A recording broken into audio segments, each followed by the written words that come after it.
everyone, welcome back to Round the Cauldron. My name is Megan, and I'm here to shed light on Wicca from a modern perspective. This podcast is produced every Monday, sometimes educational, sometimes philosophical, and always honest. So grab some coffee, pull up a seat, and join me around the cauldron.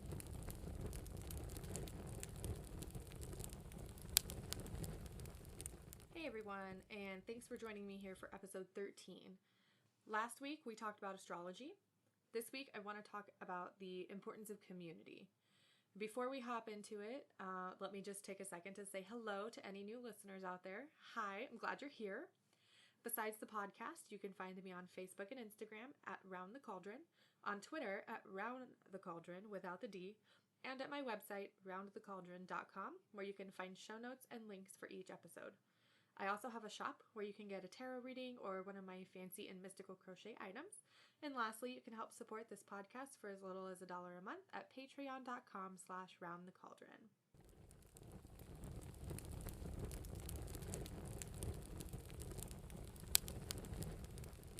So I really wanted to take a minute to talk about community and why community is important, for one, just as a human being, which I'm assuming you're a human being, if you're listening to this podcast. And for two, why it's important to have community within your faith. Now, I mean, the main benefits of community is going to be friendship, support, help with questions and difficult situations that you might find yourself in. Some people in a community might have more experience in a certain aspect of life, and you can always go to those people for help. So this episode was actually inspired by a birthday party that I went to for one of my daughter's friends. I RSVP'd to this birthday party, and I ended up getting a message back from the mother of the child, who said that we were the only ones who had RSVP'd to this little kid's birthday party, which for one makes me really sad, because that's just sad. It's the 6th birthday. I mean, anyways. And for two, it hurts my heart because I know how that feels. I'm going to get personal here for a second. As a kid, I don't remember a lot of things from my childhood, bits and pieces, little blips here and there. But one of my most prominent memories is a birthday party. I was in elementary school some year, I don't remember. I had invited a bunch of people, and one person showed up. And I knew that person was gonna come because we had talked about it, and they were one of my best friends. I mean, we're still friends to this day. He's an amazing person. But it really breaks my heart. I don't know if it broke my heart in the moment, because I mean, I was just glad at least somebody showed up. But anyways, yeah, so the idea of community really sprung up when we were, in fact, some of the only people that showed up to this little girl's birthday party. There were some other people there, but they were family, and we were the only people who had shown up that this little kid had invited from school. And it got me thinking about how important community is and how important a support system is, just regardless of your faith, just as a person. I mean, like for me, for example, if that were the case for me, where we live, our only family up here is my parents. That's it. And I don't know what I would have done without a support system in place. I'm sorry, I feel like I'm just super rambly about this. So how does it connect back to Wicca and your faith in general? It doesn't even have to be how does it relate back to Wicca. So, I mean, first of all, it's really nice to have people to relate to. with aspects of, things that you have in common, things that you enjoy that other people enjoy, or people to learn new skills from. It's also good to have the sort of support system in place for when things do go wrong, or you encounter a situation that you don't really know how to handle, which that's going to happen, regardless of how experienced you are. Sometimes that's going to happen. That's just the way life is. But having a support system in place there with people that you trust, people that you care about or that care about you, is really beneficial, in a matter of speaking, in regards to your faith and even your mental health. That's a whole different episode. Now the problem is with Wicca and with these religions that are sort of on the fringe, I guess, of what society would deem as normal. If you can't, well, I mean, you can't see me, obviously. I'm not doing a video, but that's air quoted, guys. What's normal. We can be outliers. So it can be difficult for us to really find those people that we connect with in person. I know where I grew up. Oh my gosh, the hamster's gonna spin on her wheel right now. Oh my goodness. Where I grew up, oh,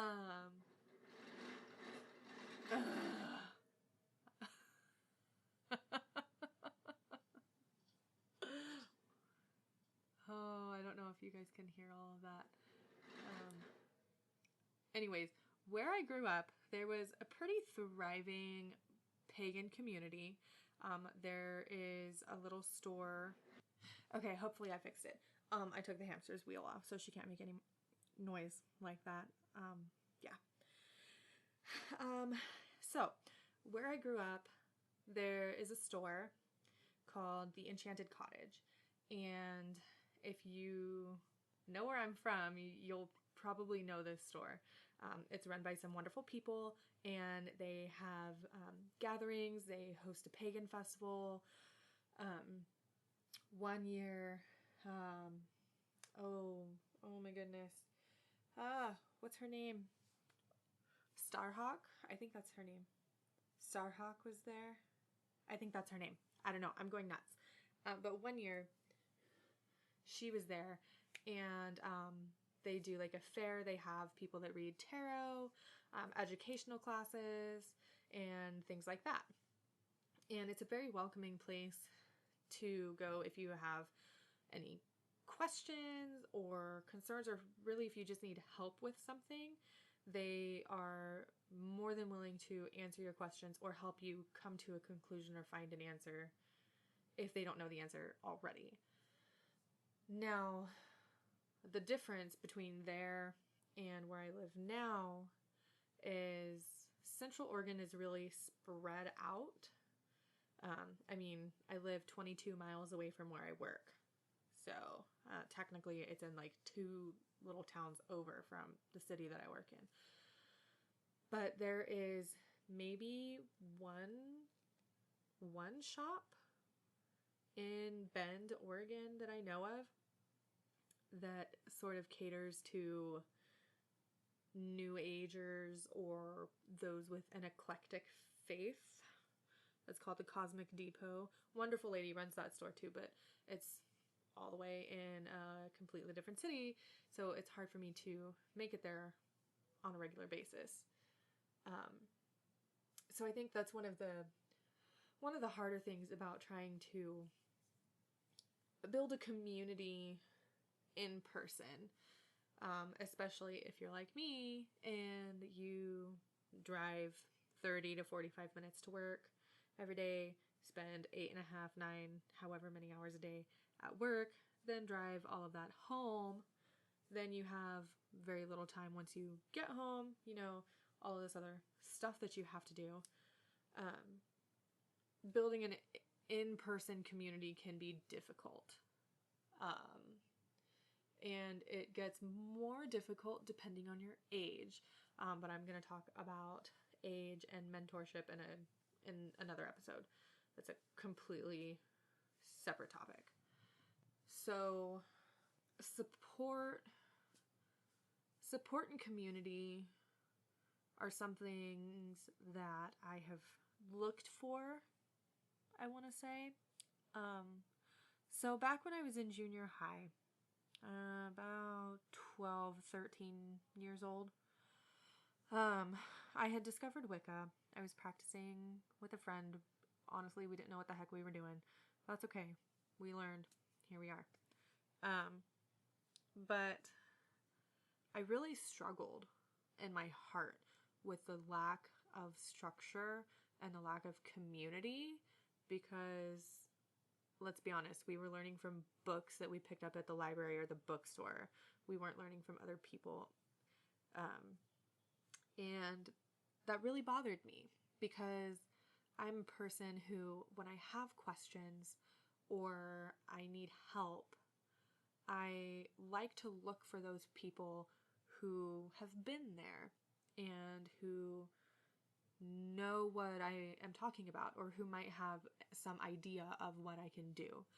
And I struggled with that. I mean, I struggled with that so much that I actually went back to Christianity, mainly for the support of the church and the people that I had known there who were a support system for me. Now, eventually, I did leave the church and sort of found my place within Wicca, but it's taken me a long time to really get to where I am right now. And even then, I still don't have a huge community that I'm a part of. I talk to a couple of people on Instagram. There's a couple of people on Twitter. I'm in a couple of Facebook groups. But honestly, it's nothing like the community that I would prefer to have, I guess. I am the type of person that prefers an in-person community, somebody who we could all get together and celebrate the Sabbats, or just hang out and barbecue or something. But that's difficult to find when you live in an area like I do. So an online community it's perfectly acceptable. There's nothing wrong with an online community at all. For some people, that's the only community that they can safely be part of. Oh, there's thunder and lightning. Oh, I'm so excited.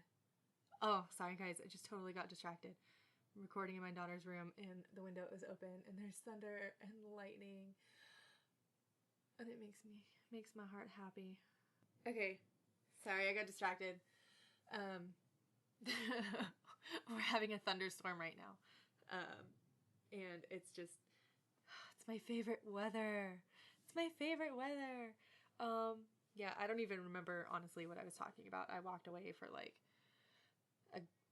5 to 10 minutes.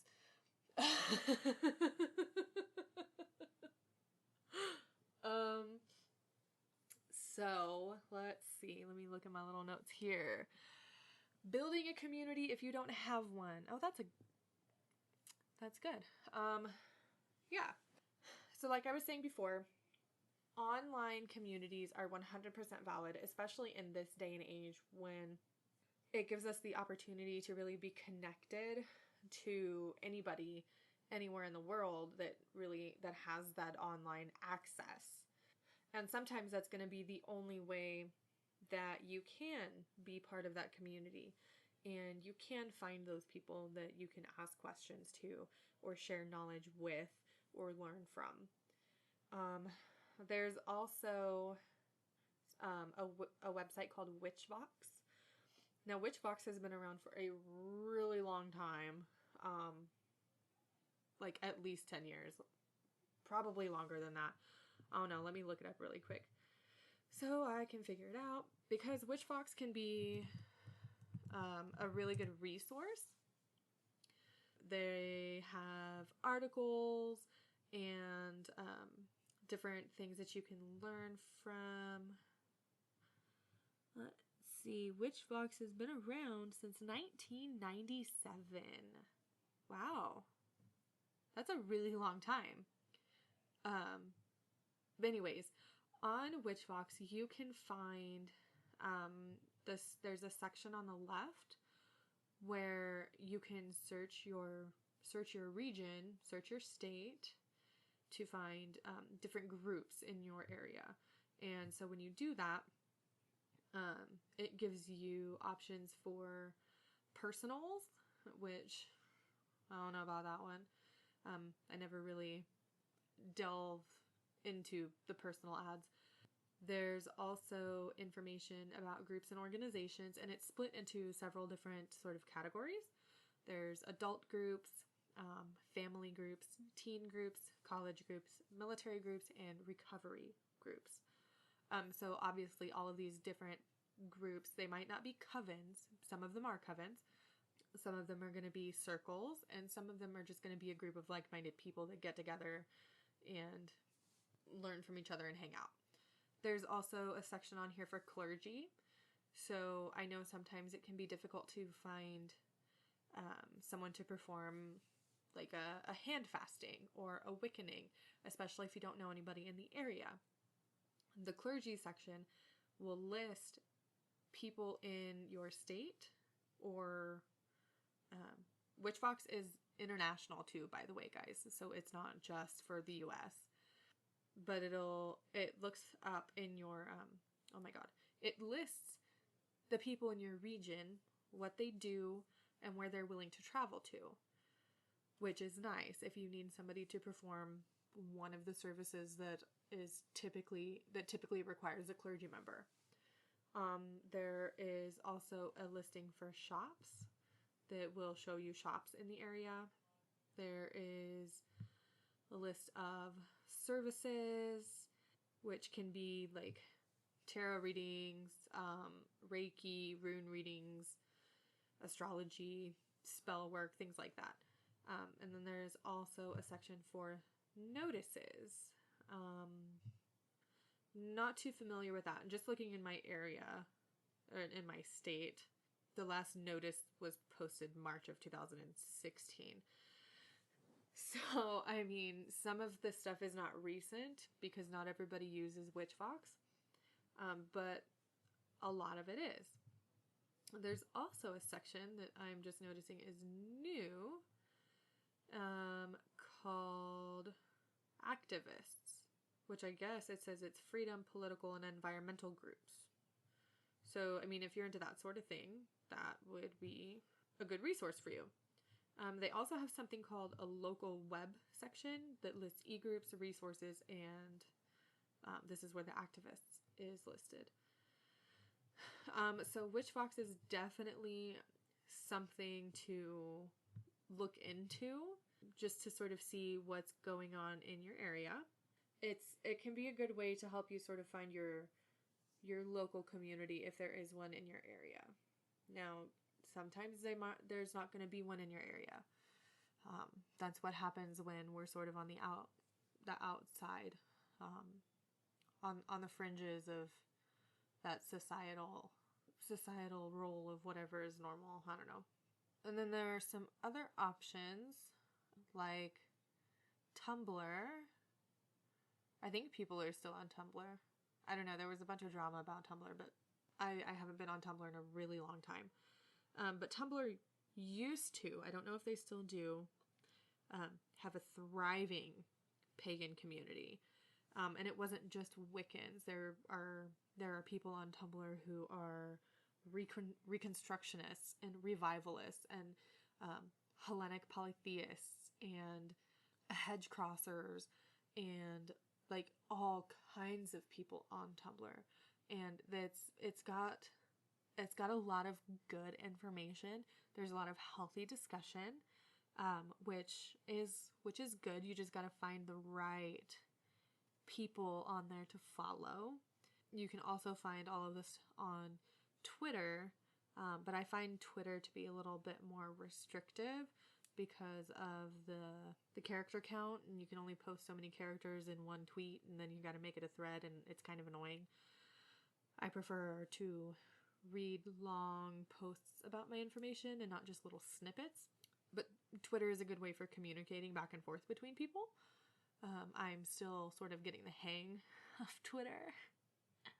I mean, come on now. I'm 27. I should have that down, right? Ooh, Twitter was never my thing. Then you've got Instagram. I find it a little harder to have a community on Instagram, but I think that just has to do with the way Instagram's algorithms are set up. I mean, it's wonderful for scrolling through and looking at pictures and following hashtags, but it's a lot harder to hold a conversation with someone through Instagram unless you're doing it through direct message. Because if you are going through and commenting on a bunch of other stuff and the person that replies to you doesn't always tag you in it, you might not see their reply, or it's good, but it's not. So I don't think Instagram is a good place to really build the community, I guess. I don't know. That's just my personal opinion. I do have an Instagram, obviously, because it's kind of necessary for me. Because how else am I supposed to tell people about my podcast?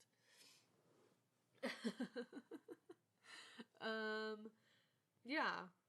And then Facebook, obviously. Facebook has 1,000,001 different groups out there.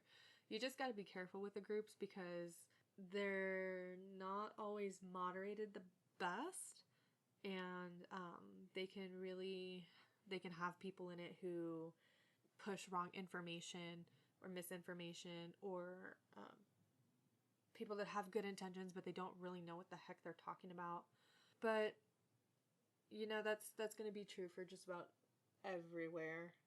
The main thing for building a community is you can't be afraid to reach out to other people, because you're never going to build a community and you're never going to make those connections and build those friendships and those lifelong soul connections. I don't know. I'm grasping for things right now.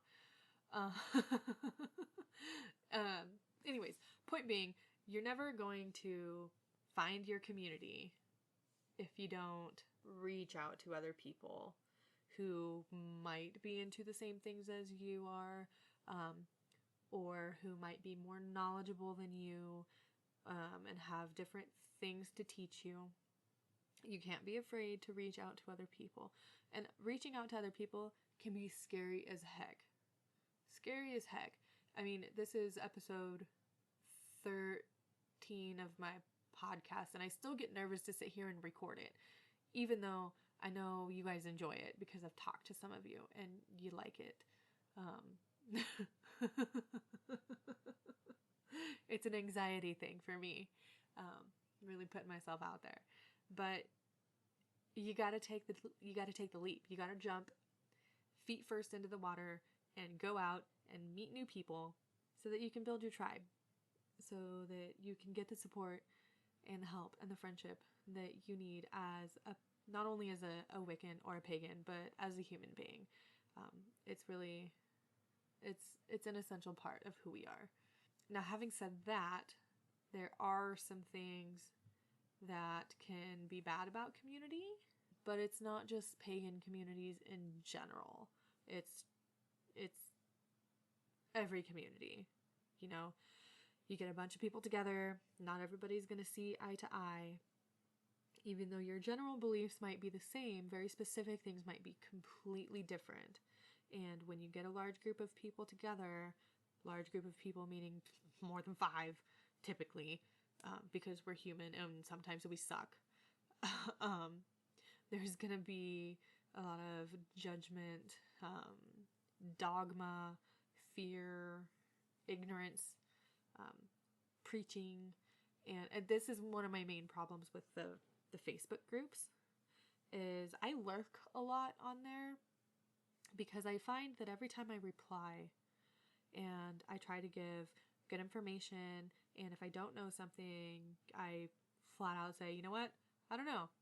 I have no idea, and I don't want to tell you something wrong, because that can do more harm. I'm just sort of like, I feel brushed off, and I don't know if it's because maybe the group is too large and people are just talking over each other, or maybe it's because I have a very realistic approach to my faith and to the spiritual and the magical. And I don't think a lot of people who join those groups looking for the mysticism really want to hear that. I mean, I'm the type of person that if you post a question saying, "Oh my gosh, I hear a strange noise coming from my laundry room," my first question is going to be, "Okay, do you have any animals? How old is your house? Because old houses make lots of noise. Is there a draft? Is it possible that like a rodent got in?" You know? And people don't always like to hear that 9 times out of 10, these supernatural things that they're experiencing aren't so supernatural. It's possible that it's just a draft coming through the house. Not saying that it always is. Sometimes it is supernatural. But when you get all of those people together, there's a lot of ignorance. And you kind of have to have thicker skin, I guess, because there will also be times when you say something and somebody else will call you out. Somebody else will say you're wrong, that you're doing it wrong, and pass judgment on you and preach to you that your way is not the right way. And you got to be able to either brush it off or stand up for yourself. And I see this a lot in pagan communities where Wiccans and other witches get together, because you've got the new Wiccans, or for lack of a better word, the ignorant Wiccans, who will pass judgment on others that are not of their practice and tell them, "You can't do that. It's against the reed. You can't do that. What about the threefold law?" That is my biggest pet peeve in Wicca ever. Ever. It's annoying. Oh my gosh. Maybe I don't need to be part of a community. I'll call people out for that nonsense. But that's the kind of preaching and ignorance that you can find in just about any community. And sometimes you got to check yourself too, because just because their path is different than your path does not mean their path is wrong. And when you're in a community and you've got a bunch of people together like that, you have to be open-minded, and you have to be willing to listen to the other side of the story, and you have to be willing to put your differences aside to either get along or learn from each other, or just agree to disagree.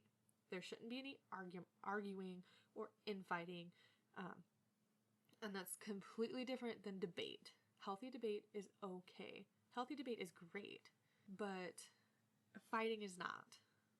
And when you're in a community, sometimes you have to make those decisions of whether or not you're going to stand up for yourself or just let it go, because sometimes it's easier. So, moral of the story, I guess, is find your community, reach out to the people that you're comfortable reaching out to. Go on Witchfox and look up your area, because it's super interesting. And while I was looking through it, while I was talking to you guys about it, I actually found something super cool that I think is in my area, but it might not be. Who knows? I'll have to look at it some more. So before I leave you, I just wanted to say thanks again for taking the time out of your day to listen to my podcast. It really means a lot to me that so many of you guys listen, and I know I don't have hundreds of listeners, but that's okay with me. As long as you, whoever you are that's listening to this, gets something out of the things I have to say, I'm happy. And if you don't have a community or you need someone to talk to, I'm here. Reach out to me, email me, send me a DM, whatever. I don't bite, and I will always be here to listen and help when I can. Until next time, everyone. Bye.